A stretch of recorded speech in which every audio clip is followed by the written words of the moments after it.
The next question is question number 20.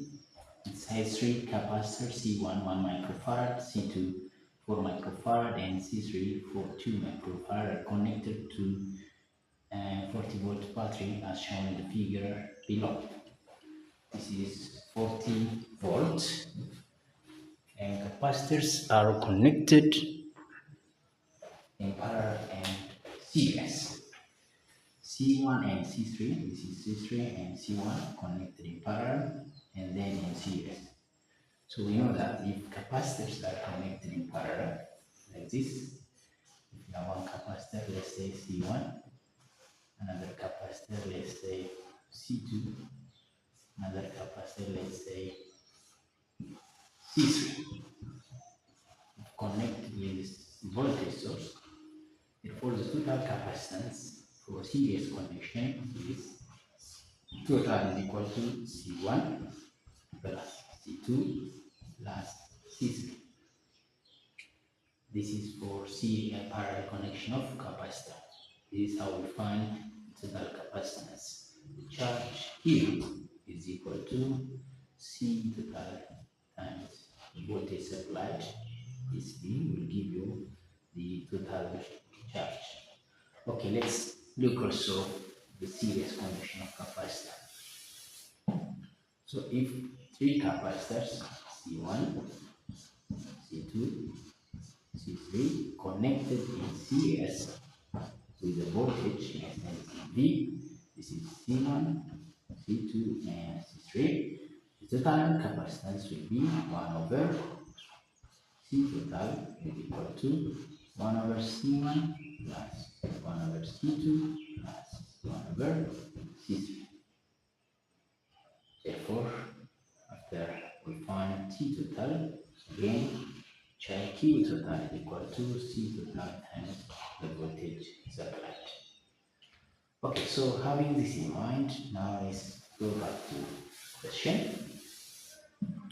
It says three capacitors, C1 this much, C2 this much, connected to 1/4 volt battery as shown in the figure below.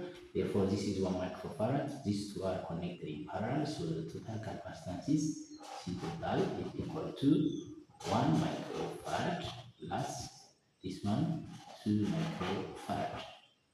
So C total for this two only is equal to 3 microfarad. So this one connected in series with this. Hence, we have here, let's move this one. Here we have 40 volts. Here we have 3 microfarad capacitor connected in series with 4 microfarad capacitor. So the total capacitance of these two, this is C2 and this is total of the two, is equal to 1 over C total is equal to 1 over 3 microfarad plus 1 over, they are connected in series, 4 microfarad. So common 1 over C total is equal to, say this common microfarad divided by this 4, by this 3, it becomes 7 over 3 microfarad. Therefore, what we are going to do is, we have got 1 over C total is equal to 7 over 12 microfarad. So C total is equal to 12 over 7. C total over 1 is equal to 12 over, this is microfarad, 7 microfarad. This is C total. But the question is, we need to find the total charge. The question is finding of the total charge. So to get the total charge, as I told you before, E total is equal to C total and the voltage supplied. C total is 12 over 7. We need to have with this one. So Q total is equal to C total is 12 over 7 microfarad multiplied by the voltage supplied is 1,4. So 1,4 volts, and this is equal to by 7,1 by 7,2 to times this one, it is 24 coulomb. Is the answer. So let's see from the alternative. Here it's 22, here it's 24. So this is the answer for question number 20. Okay, let's go to question number 21.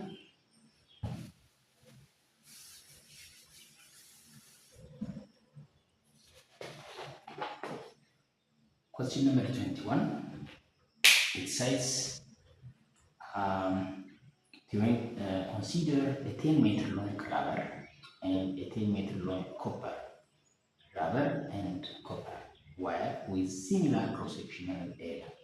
Which of the following statement explains the relationship between resistivity and conductivity? Okay, we have two. One is this is the rubber, which is 10 meters long, and another here we have the copper. This is copper, and again this is also 10 meters long. So they have the same cross-section area of copper, area of rubber. They have the same area of rubber. Cross-sectional area of the rubber is equal to area of copper. So we are going to see the resistivity and the conductivity. Resistivity is equal to, or the resistance can be calculated as resistance is equal to resistivity times index over the area. So this is how we find the resistance. So there is resistivity and conductivity regarding the resistance of the conductor.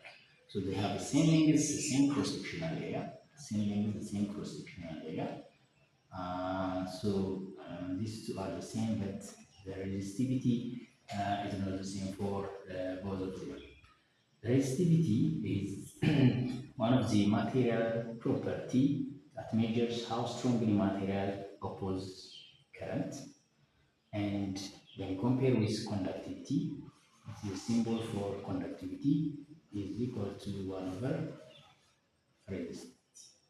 The reciprocal of this resistivity is equal to conductivity. Okay, so if this is the case, if the resistivity increases, the resistance increases. Resistivity increase means it's high resistance, so the flow of current will decrease. And besides that, it's possible to compare the three materials: conductor, semiconductor, and insulator, in terms of their resistivity. Which one will have high resistivity and which one will have low resistivity?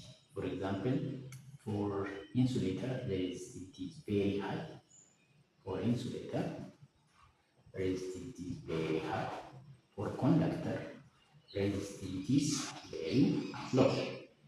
For insulator is very high. For conductor is very low.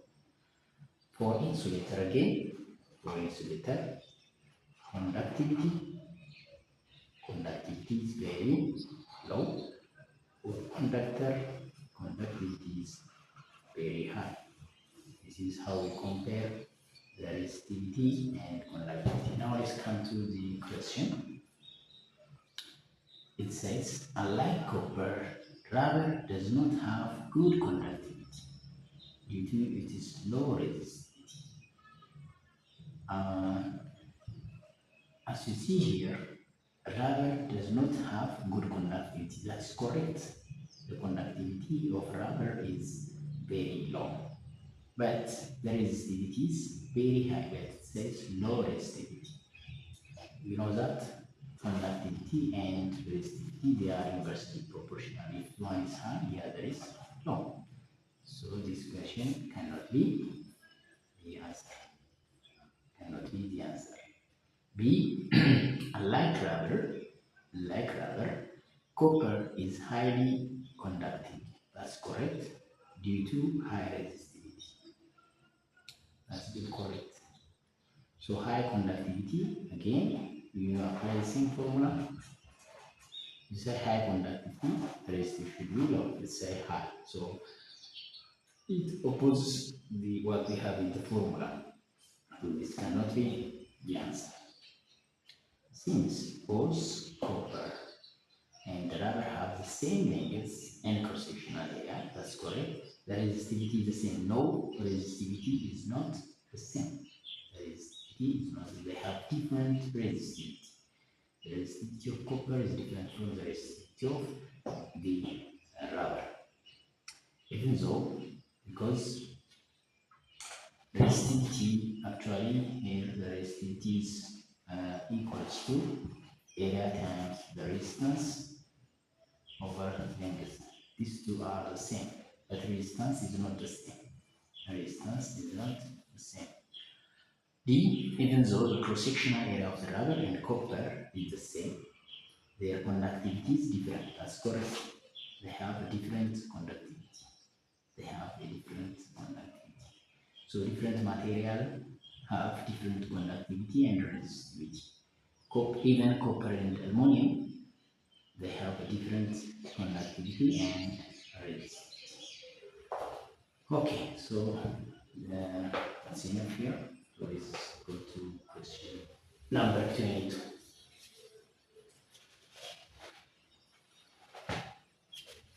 Question number 22.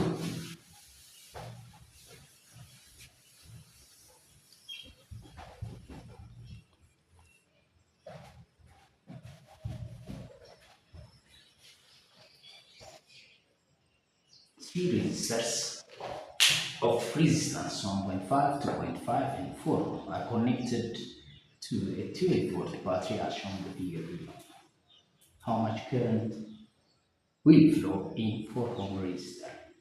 Here, in this question, you should understand that these two resistors, let's say if this is R1, R2, this is R3, R1 and R2, they are connected in series. They are not connected in parallel, but they are connected in parallel with R3. They are connected in parallel with R3. So the voltage drop from here, from this point to this point is 12 volts. The voltage drop from this point to this point is again 12 volts. So these two together, they will share 12 volts. They will share 12 volts. This will get larger amount and this will get smaller amount of voltage. And the sum of the voltage drop on R1 and R2 should be equal to the same, which is 12 volts. That means V on R1 plus V on R2 is equal to 12 volts. But V on R3 is 12 volts. Why? Because it's connected directly to 12 volts. This resistor is connected directly to 12 volts. This resistor is connected directly to 12 volts. So there is no resistor in between. So this 4 ohm resistor will get 12 volts. Therefore, the question is how much current will pass on 4 ohm resistor. Therefore, the voltage here is on 4 ohm resistor. 4 ohm, the voltage is 12 volts. So the current is simply 12 volts divided by 4, which is equal to 3 ampere. So this is correct answer for question number 22. Okay, let's go to question number 23.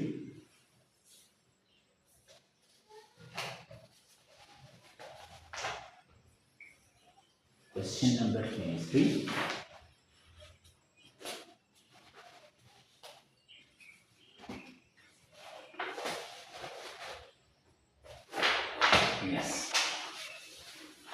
Okay, so in question number 23, it says solenoid.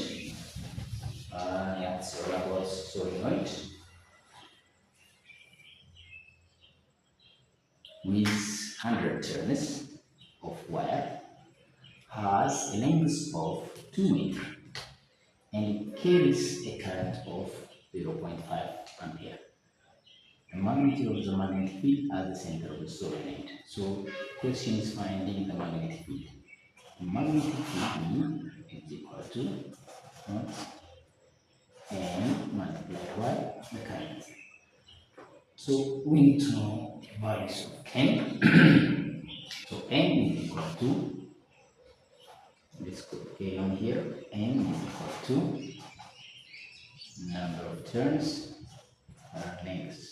How many number of turns we have? We have 100 turns. Wire has the length is equal to 2 meters. 100 over 2 is it is 50 turns per meter. Okay. So when I do look this question, since we need to have this value, which is equal to 4 pi times 10 raised to minus 7 Tesla meter ampere. So let's now do the question and where B is already given. So B is equal to, let's change this marker, and B is equal to mu naught N multiplied by I. So B is equal to, this is 4 pi times 10 raised to minus 7 ampere multiplied by N, which is 50 turns per meter, and the current is 0.5 ampere. 0.5 ampere. So ampere cancel by ampere, meter cancel by meter. So B will be equal to here 0.5 multiplied by this one, it becomes 100 pi times 10 raised to minus 7. This 100 is 10 raised to 2. So this is pi multiplied by 10 raised to 2 multiplied by 10 raised to minus 7. This not. And this will be pi multiplied by 10 raised to minus 5 Tesla. So this is the correct answer. Now let's look and from the alternative. Here we have 2 pi, no. Here we have 2 pi, 10 raised to 1, no. This is not the answer. And pi, yeah, this is correct answer. This is the correct answer, so the other is not correct. Okay, let's go to question number 24. Question number 24.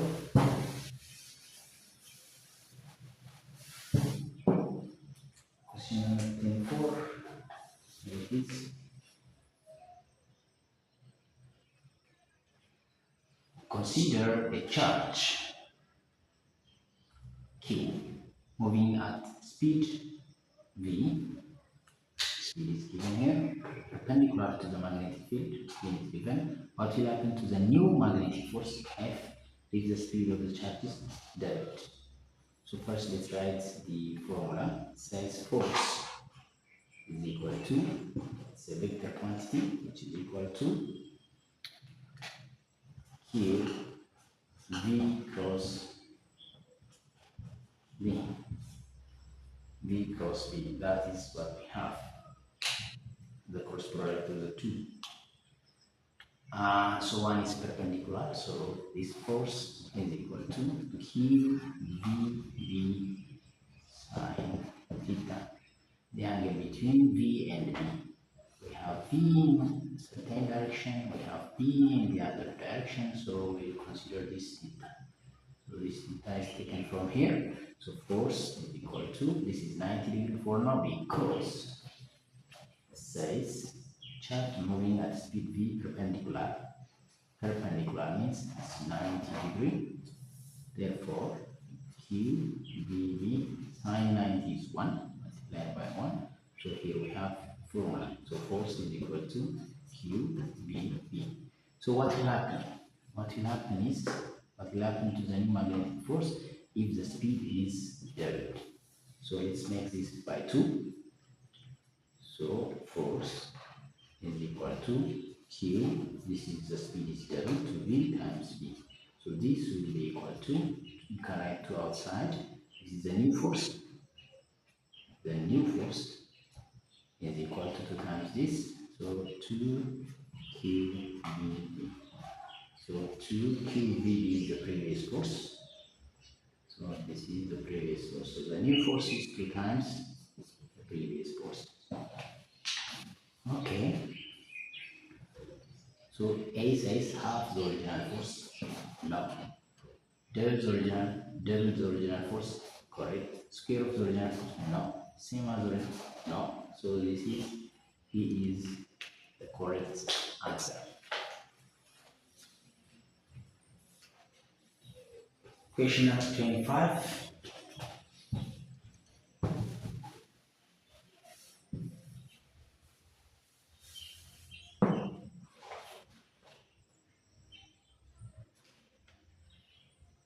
A student wants to build a simple transformer and wrapped 2 wires on top half of and bottom half of iron rod.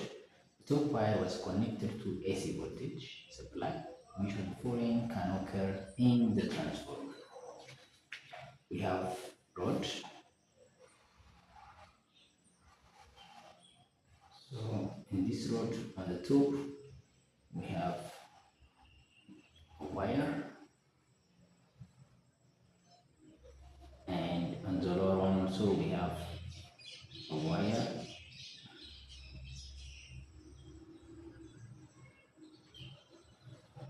So this is connected to the AC, and we have also here the output.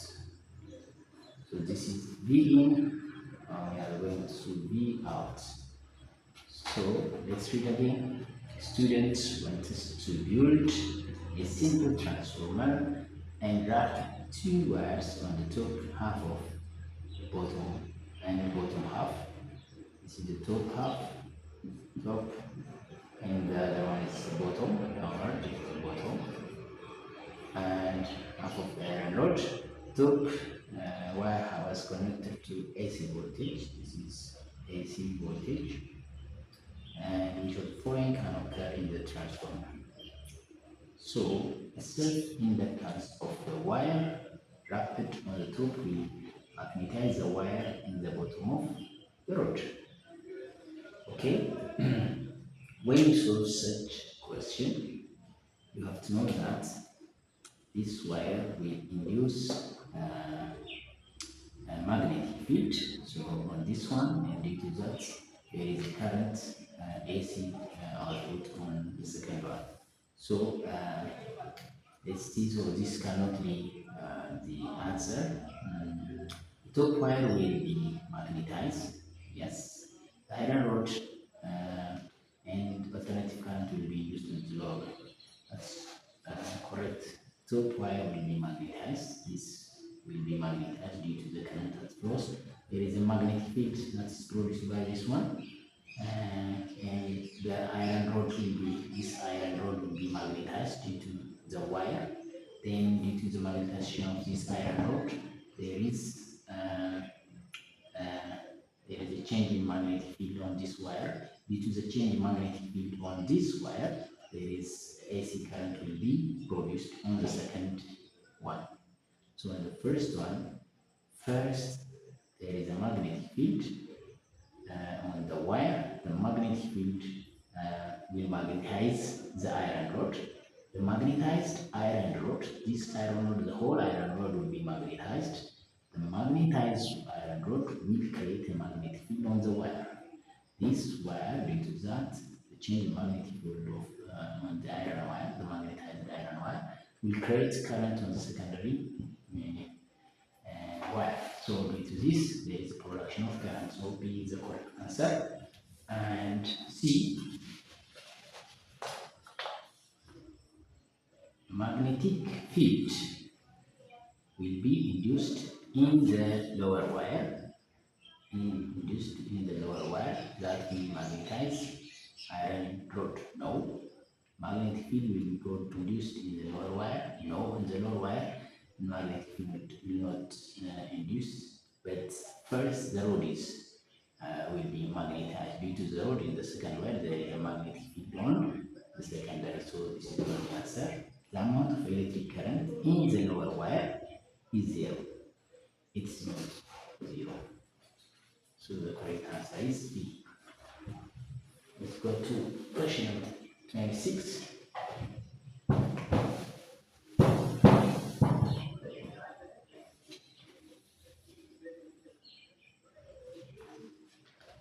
Which one of the following statements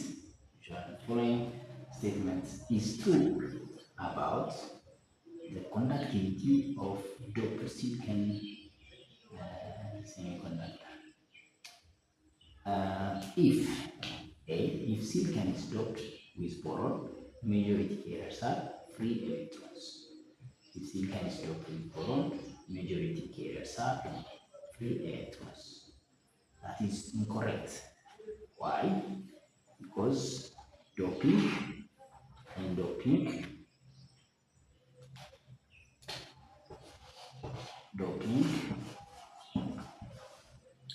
we have two common ones making it N-type,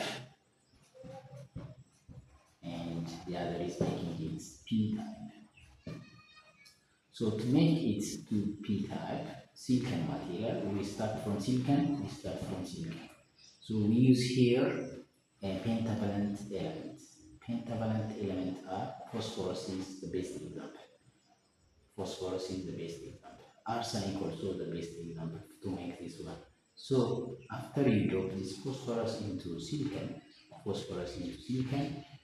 the majority carriers here,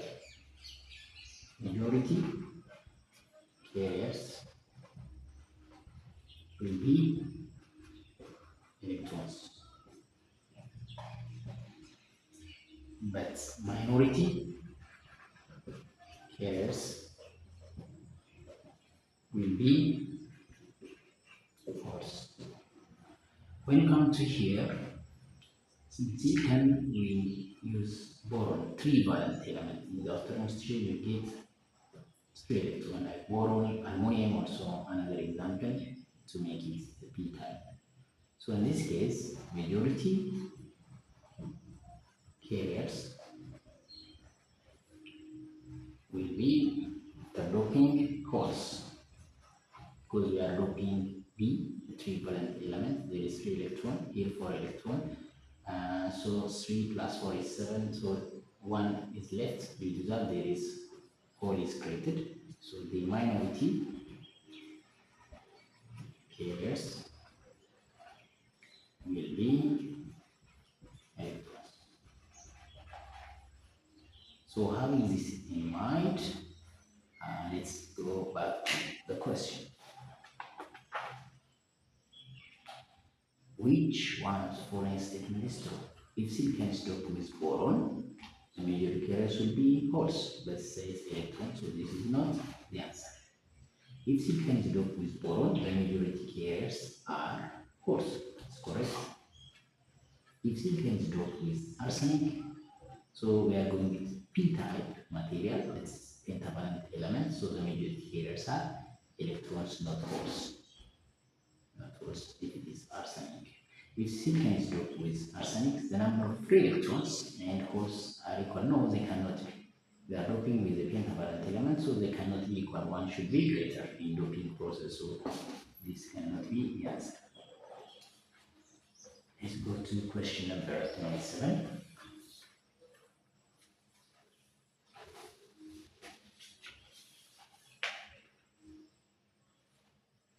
Which one of the following statements is true about a doped semiconductor? This question is similar to the previous one. which one of the following statements is true about doped semiconductor? If an n-type semiconductor, in n-type the majority carriers are electron, as we have seen here, n-type majority electrons, minority holes, in p-type majority holes, minority electrons. So in n-type semiconductor, majority carriers are electron, correct, while minority carriers are holes, that's correct. In n-type, silicon semiconductor can be produced by doping. It is group 3. No, this is group 5 elements. So to make n-type, we use group 5 elements. To make this one, we use group 3 elements. So this is not the answer. If n and p-type semiconductor, the concentration of holes and electrons the same. In either n-type or a p-type semiconductor, the concentration of electrons in holes, they cannot be the same. In n-type, electrons greater than holes, and in p-type, holes is greater than electrons. So this is an arsenic. Arsenic is, we use arsenic, it is pentavalent element, group 5. So doped in order to make it n-type, so majority carriers are electron. Doped silicon semiconductor is a p-type. No, we are going to make it n-type with arsenic. So this is not the answer. The correct answer is A. Question number 28.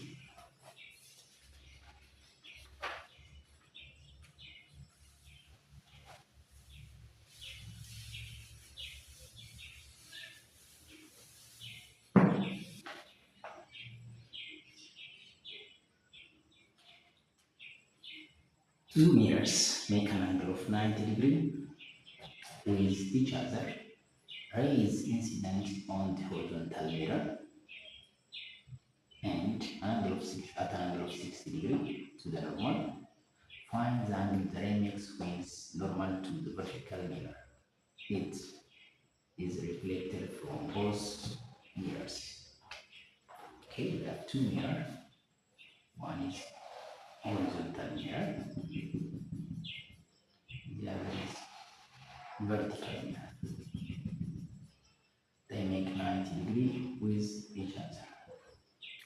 So an incident ray comes in this direction. So there is a normal. This is the incident ray. It makes an angle of 65 degrees. A mirror ray is incident horizontal mirror at an angle of 65 degrees to the normal. And then it reflected here. And there is also a normal here. And this reflected is incident for this one, and then reflected in this direction. Okay, so let's see all the angle. If this is 65, this should be 65 degrees. This is 90 degrees, and this one is also 90 degrees. This is totally 90 degrees. As you can see here, it's 90 degrees here. And we have this is 90 degrees. So 65 plus this should be 25. Because 65 degrees. If say this one is x, 65 degrees plus x should be equal to 90 degrees. This total is 90 degrees, or this one is 90 degrees. Okay, x and x are the same. This can be x. So x is equal to 90 degrees minus 65 degrees. So x is equal to 25 degrees. Okay, so this is 90, this is 25. The sum of 25, 90, and let's say this is y degree should be equal to 180 degrees. So x plus y plus 90 degrees is equal to 180 degrees for track. This is simply a triangle 90 degree x and y. So it's simply 90 degrees. So x is 25 plus y plus 90 degree is equal to 180 degree. So y is equal to, y will be 180 degree minus 90 plus 25 is 115. So y is equal to 115 and subtract it, it becomes 65 degree. 65 degree. So y is 65. So this is 65. Let's change the color. If this is 65, this will be 25. Oh, working. This will be 25. This also 25. And this will be also 65. Here we have 25, 25, 65, 65. The sum will be, again, straight line 180 degree. Okay, so there is another method of finding this one. Consider this straight line. Consider this straight line. Let's take this one. It's normal, yeah. Straight line. There is, draw one line here. There is another line. So if this is 25, alternate interior angle are the same. So this should be 25. Like we draw two parallel lines here. If this is 25, this should be 25.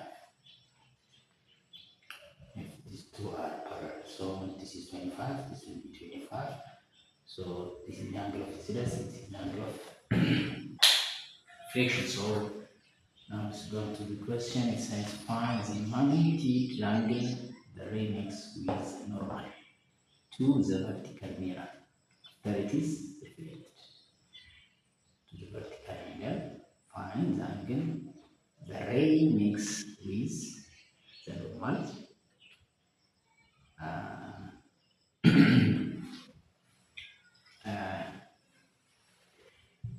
with the normal to the vertical mirror after it is reflected. So it is 25 degrees. So this is the normal and this is the reflected. So the answer is 25 degrees. The normal with the reflected from the vertical mirror. This is reflected from from the vertical mirror. So the answer is B. Let's do question number 29.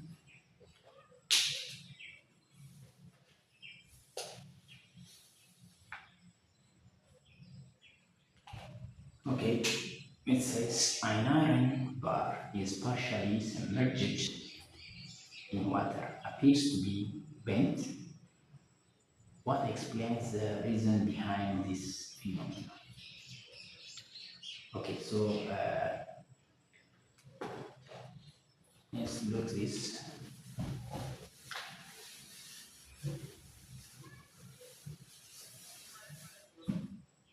We have two medium.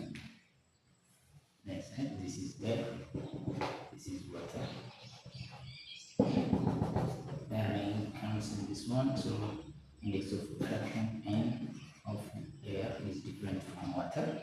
So N of water is greater than N of air. Therefore, this will bend towards normal. Therefore, when iron is submerged in water, it gets rusted. No, due to rusting, it cannot be bent. So this cannot be the answer. The angle of reflection of light, light from the iron bar is different in different medium. So it's a little bit different from the previous example. So that's not the answer also. That's not the answer. Since about reflection, we are talking about refraction. Since water and air have different indices of refraction, the light from air gets refracted as it passes through the water. It is the correct answer. So as light is scattered from the surface of the metal, it will appear metal. No, it's not scattering. So the answer is, we see it is the iron bar is partially submerged. It appears to be bent. So due to the bent, appearing of bent is due to this one. End of air is less than end of water, so the light will bend. Or due to that, you see the iron bar.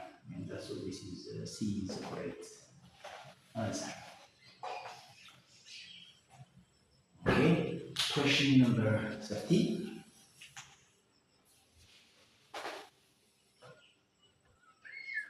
Five students walking around their school went to check their weights on a balance placed on the side of the road.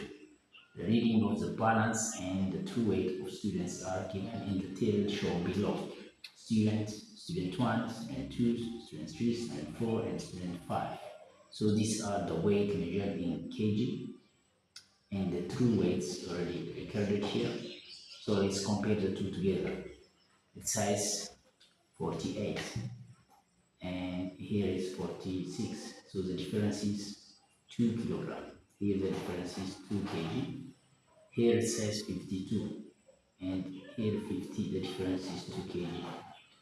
The measured weight and the true weight difference is 2 kg. Here 46, 44, and here the difference is 2 kg.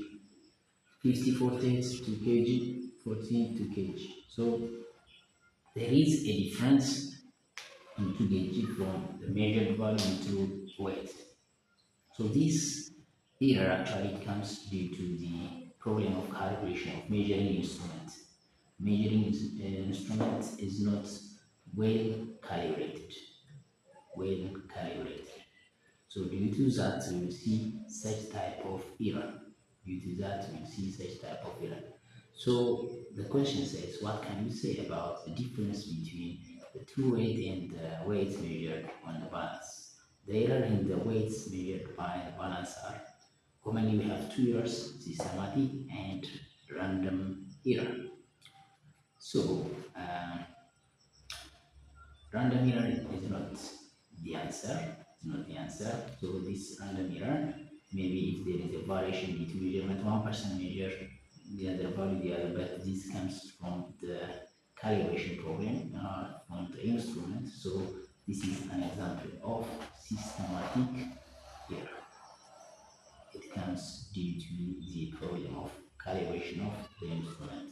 So the problems that comes due to this instrument is a systematic error. If it is well calibrated, so it will measure equal value with the true weight of the students. So the correct answer is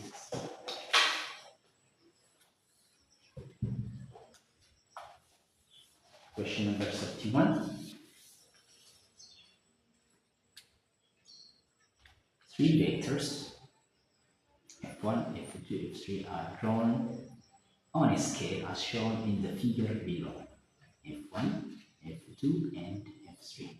Which of the following equations describe the relationship between the three vectors? Before answering such question, let's see example.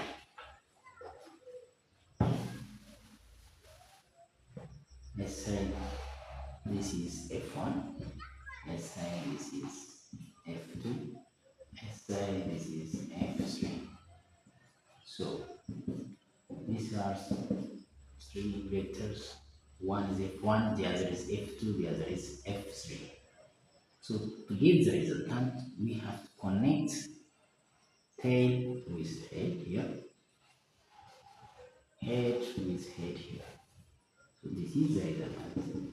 So the resultant is equal to F1 plus F2 plus F3. So from this you can understand that R is F1 plus F3 always gives you the resultant. Okay, let's use another example. if you have one force here, another force here, F2, and this is R or R, let's say. So we understand that R is equal to F1 plus F2. So this can be written as 0 is equal to R can be taken to the right side and it becomes minus R minus is equal to R minus plus F1 plus F2. Take this to the right side, becomes minus. We return back to the original position, so it becomes positive R. Okay, so we can change this R by F, then R becomes F1 or F0, whatever it is. But if we have like this, if this is F1, this is F2, this is F3, this is F4. So what will happen? F1 plus F2 goes head to tail again, here head to tail, here also head to tail, and so on, plus F3 and plus F4 is equal to 0. So the resultant is 0. Sum of F1, F2, F3, and 4 resultants will be equal to 0. It starts from this point, return back to the original point, we will get 0 result. But if we change this to like this, let's change it. Let's say this is F1, head to tail, F2,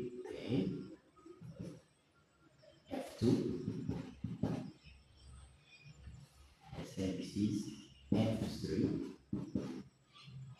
Here, let's connect here tail to tail, and here head to head. F3, let's say this is F4. So in this case, F1 plus F2 plus F3, not plus here, this is minus. Minus F4 is equal to 0. What this means, F1 plus F2 plus F3 is equal to the resultant, which is F4. So F4 is the resultant, or we can write like R. This is the resultant.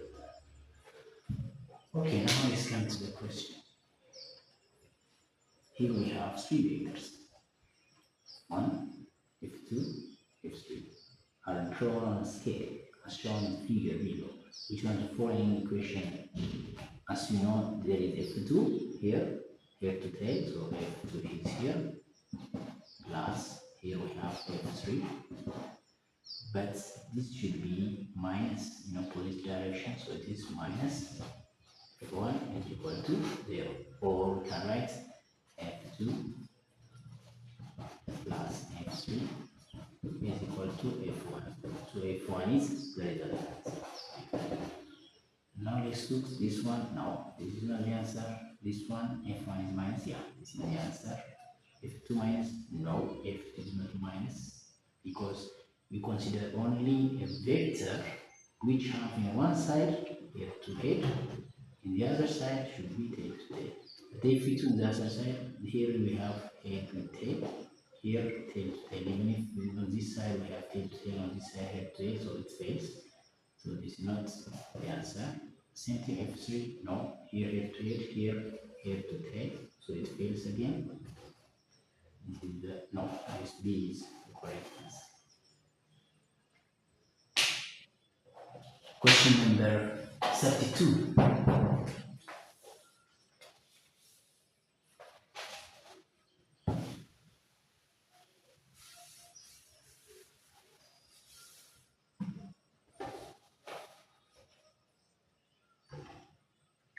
A rabbit was hopping on a big field toward carrot pile, which was placed at 20 meters to the positive x direction. So in this positive, let's say in this positive x direction, placed 20 meters, and 7 meters in the negative x direction. we have 7 meter in the negative y direction. So this is positive y direction, this is negative y direction, this is positive x direction. From its starting point, which of the following displacement vector S represents her motion? So S vector should be positive 20 I, positive, and negative j direction, 7 meter and the j. So this is simple question, and answer is 20I plus 7j, negative 1. If it is positive, instead of saying, for example, 7 meter to the negative y, if it's a positive, so we can write this one positive. And if sometimes there is addition, 20 meter positive x, let's say 20 meter positive x, 7 meter negative y, 6 meter positive z. In this case, you can write s is equal to 19I plus, no, minus 7 in the direction of 10 plus 6 in the direction of k, and its unit is meter.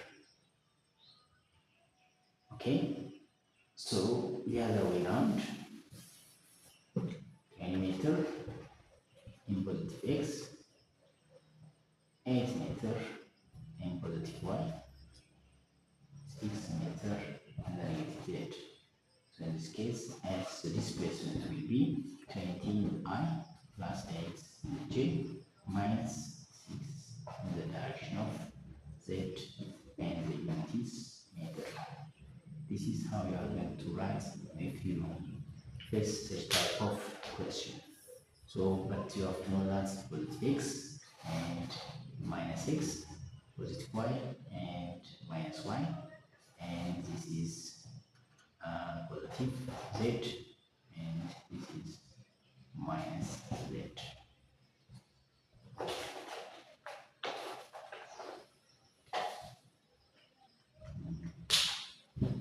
Question number 33.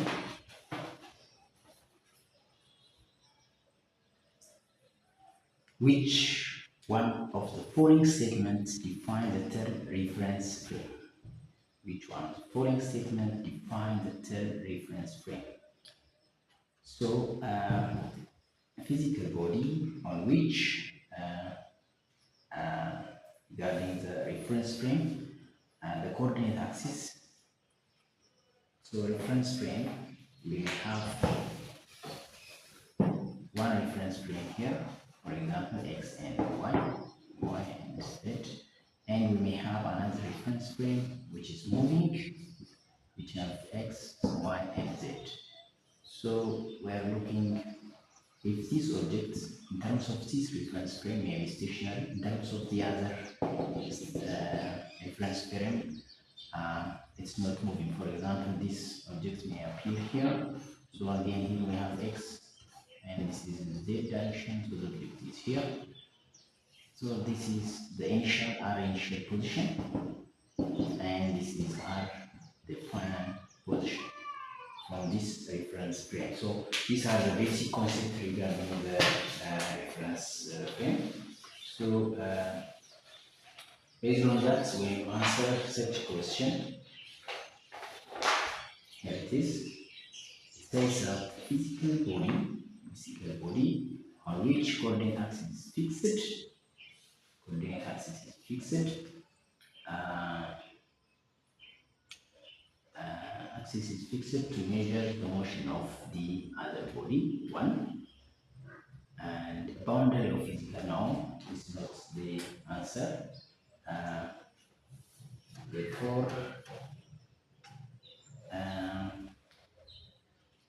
let's not answer. The boundary of physical body is not the boundary express the coordinate which attached on a body. Yes, attachment whose motion is observed here.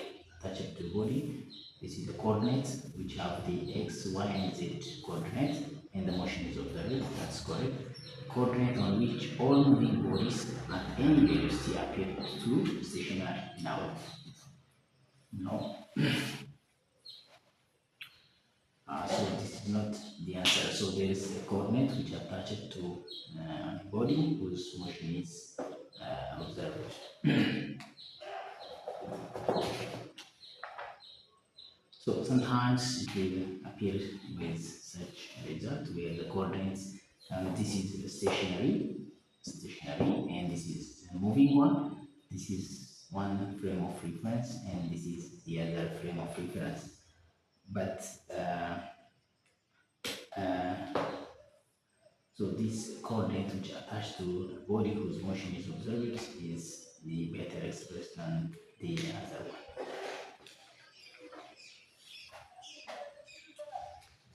Question number 74.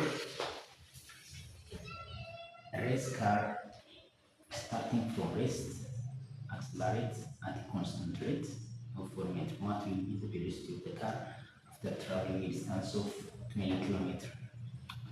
So you can apply simple formula where S is equal to the final square minus initial square or 2 times the acceleration. So it starts from rest, the initial is 0. So we need to find the velocity, this one. So 2s is the final square. So the square root of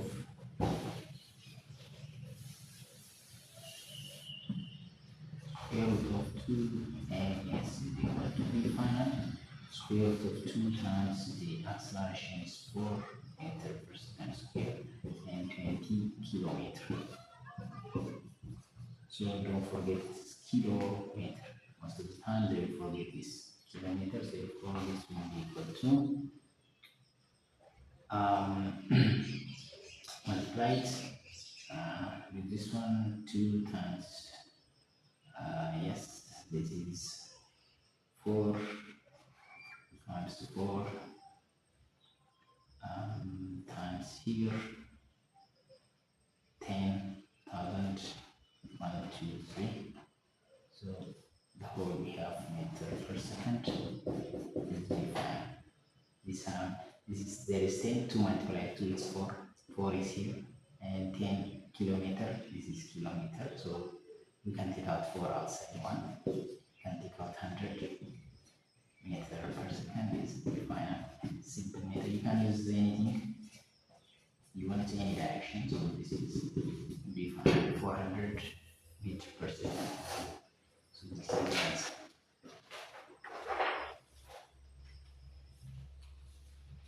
Question number 75. A ball is thrown horizontally with a speed of 5 meters per second from the top of 20 meters. You will hit the ground after eternity. What will be the horizontal distance from the base of the building to the point that is the ground?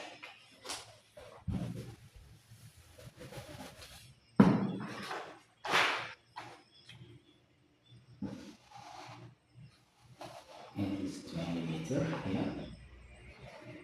This is the top of the building. Let's start from here in horizontal direction with 5 meters per second. So it goes in such a way. So the vertical Vy initial is 0. Vy initial is 0. So what will be the horizontal distance? This is S horizontal. Neglect air resistance. You have to neglect air resistance. Okay, so to do this question, what we are going to do is that the h, this h is equal to the initial in the y direction is 0, so it is half times the acceleration times t square. So here 2h over g is equal to t square.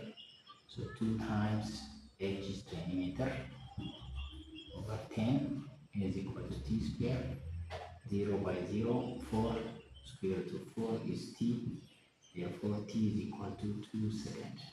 So it takes 2 seconds to reach here. From this to this one, time is 2 seconds. So our interest is to get the horizontal distance. The horizontal distance is equal to the horizontal speed or velocity 5 meter per second multiplied by the total time. Total time is 2 seconds. 2 seconds. So as horizontal is equal to 2 times is 10 meter. Is the correct answer. Yeah, this is A is the correct answer.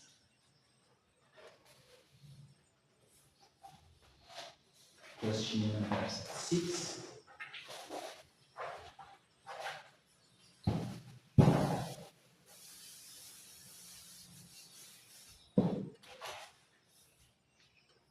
What is the difference between uniform and non-uniform circular motion? Okay, take circular motion means this one is a ball attached here. So in uniform, V is constant for uniform. This is a constant, so there is centripetal acceleration and centripetal is equal to V square over R, and the direction, centripetal direction in the forces depends upon here. So here the direction of V is different, that is constant. So in uniform motion, V is constant. In uniform circular motion is constant. That means this is V1 and this is V2. So it's constant in magnitude. Constant in magnitude. V1 magnitude is equal to V2 magnitude. So this is for uniform motion, and V1 magnitude is different from V2 magnitude in non-uniform circular motion. So what is the difference between uniform and non-uniform circular motion? Direction of acceleration is constant. No direction of its change is no. And this direction of acceleration cannot show the difference clearly. So speed is constant for uniform circular motion, yes, but non-uniform circular, but not for that's correct. The velocity of a body in uniform circular motion is constant. Uniform velocity is constant. No, not uniform. So velocity is not constant in both of them. There is a change in velocity because even if the direction is the same, there is a change. The magnitude is the same. There is a change in direction. So velocity of body, velocity is not same. Velocity of body in uniform motion is constant, not constant at all. X here, X here. So this cannot be the answer. Acceleration is 0 in uniform circular motion. Acceleration is not 0 in circular motion. Acceleration is found by integral V square over R. So speed is constant in uniform circular motion, correct, but not in speed is not constant in non-uniform circular motion. Okay, so even the velocity here V1 and V2 they are not the same. V1 and V2, even if the magnitude is the same for uniform motion, the velocity, this is just the magnitude. The velocity is not the same. The direction here is in this one. The direction here is for uniform motion also. But as you can see, the velocity of a body in uniform motion is constant. No. Question number 37. The last question in this phase. 1 Newton force produces, so 1 Newton force is equal to mass times acceleration. Yeah, mass times acceleration. You know that force is equal to mass times acceleration. So if it is here is 1 Newton, so 1 Newton will be from 1 kilogram to 1 meter per second, not meter per second. This is from Newton second level. So 1 Newton force produces a velocity of 1 meter. No, velocity is not 1 meter per second. So 1 kg, no. The velocity of 1 meter per second, no. And 1 So it's a velocity x, a displacement, no, 1 meter displacement cannot measure 1 meter per second. Speed of 1 meter per second in 1 kg. What's going on here? So it comes from the acceleration, yeah, displacement, speed of 1 meter per second.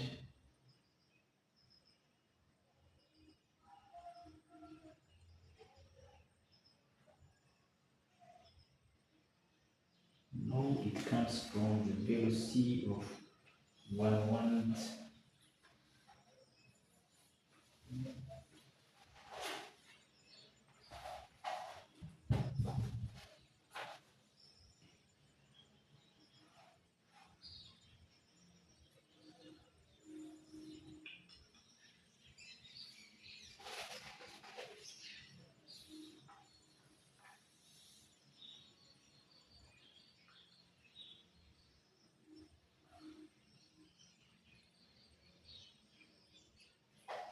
So question number 7 is 1 Newton force produces. So force is equal to mass times acceleration. So 1 Newton is 1 kg, 1 meter per second square. So the answer is 1 kg, and the acceleration should be, so this is acceleration, should be 1 meter per second square. So displacement on 1 second, that will not give you the 1 meter force. Velocity is not measured in here, 1 meter, but the acceleration 1 meter in 1 kg, maybe that will give you the result. So the answer is 1 kg, 1 meter per second square of the acceleration. Acceleration 1 meter per second. That's the answer.